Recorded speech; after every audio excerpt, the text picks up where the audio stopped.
So today in Shinobi Strikers we will be reviewing the Viperblade Night Fang SS weapon as it was requested a couple days back from a viewer.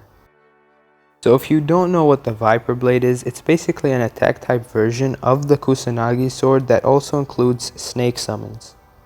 First we're going to be going over light attacks, and it's square for PlayStation and X for Xbox. For the first light attack, the character will swing the sword vertically, slashing the opponent. Now for the double light attack, the character will launch the snake at the opponent, and if hit, will wrap around and stun them.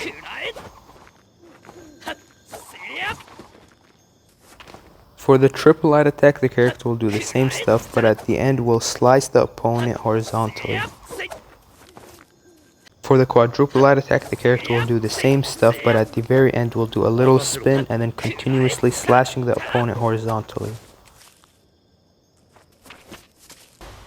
Now for the quintuple light attack, the character will do the same stuff, but at the very end summon a snake that will launch from the ground, biting the opponent.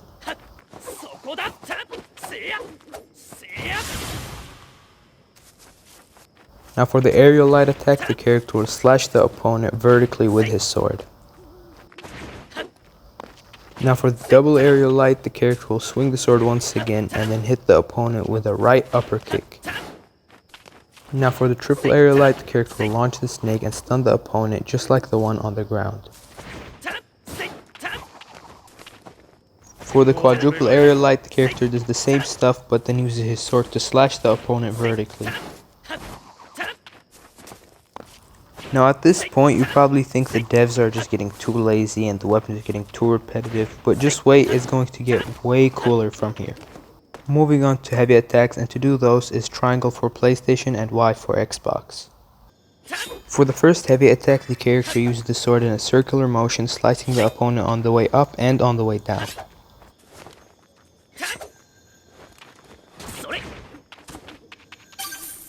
For the double heavy attack, the snake sprays its poison onto the sword, then the character proceeds to slash the opponent, dealing damage over time. For the aerial heavy, the character uses the sword to slash the opponent from left to right.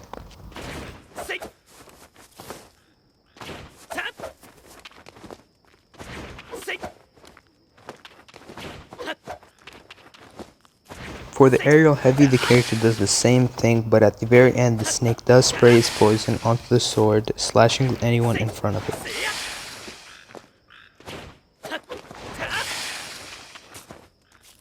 Moving on to combo attacks, which I do think where the weapon starts to get a little interesting. Now for the light plus heavy, the character doesn't do anything special, it just kinda swings the sword around.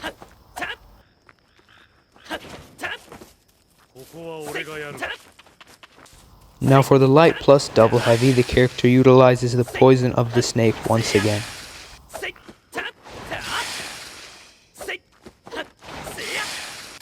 For the double light plus heavy, the character summons a snake which comes out of the ground and does a spinning motion, hitting anyone around it for multiple times.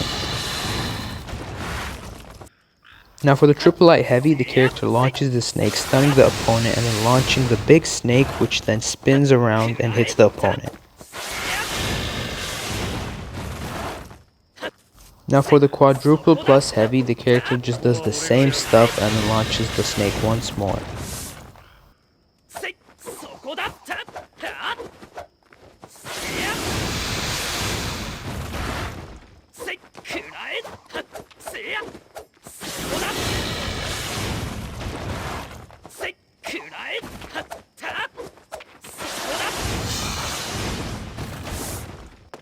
For the aerial light plus heavy, the snake just sprays its poison onto the opponent, and keep in mind this can catch multiple opponents.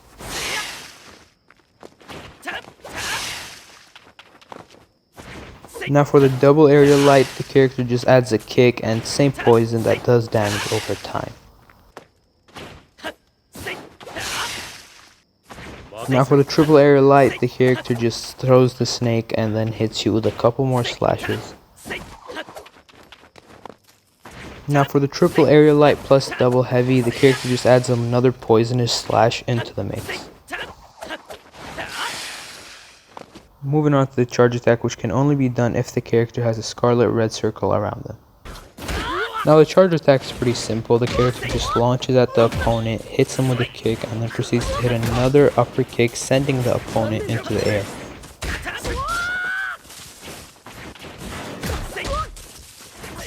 Now if you're curious about any other SS weapon or any other thing that's Shinobi Striker related, just let me know and I'll be sure to reach back.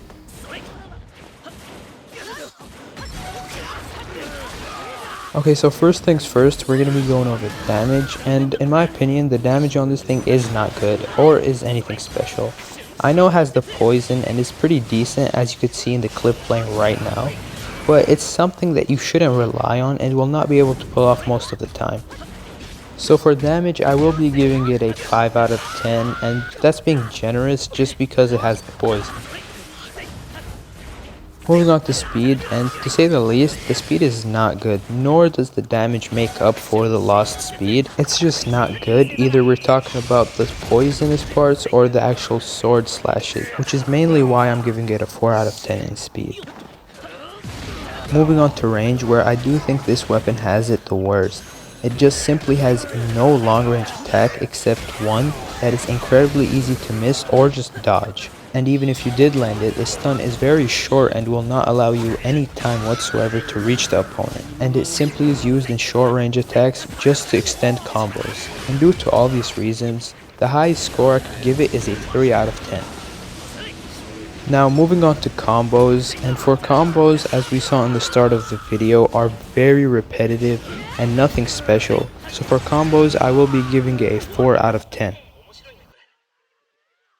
Moving on to reliability, and out of the many games I played with it, to say the least, it was not very reliable. Whenever I wanted an opponent to get closer to me, I couldn't, and whenever I wanted to escape, I couldn't, and everything I basically tried to do had to come with strategic planning, and half of the time I had to keep relying on my jutsu to actually do the job.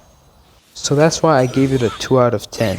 It's just because it doesn't excel in any category, so it's not useful in most situations, and it's just not the best. Moving on to user-friendly, and to put it simply, it's not user-friendly at all, just because most of the jutsu it has require a bunch of buttons and a bunch of strategizing to actually pull off. So for user-friendly, I'm going to give it a 2 out of 10. Now for the overall rating, I will give it a 4 out of 10, and it might not be the best weapon to use, but it's still really fun and is amazing to still have on your account. And once again, if you are curious about any other SS weapon, just let me know and I'll be sure to make a review just like this one. And if you did enjoy the video, I would highly appreciate if you could like and subscribe. It means the world to me. And see you guys in the next one.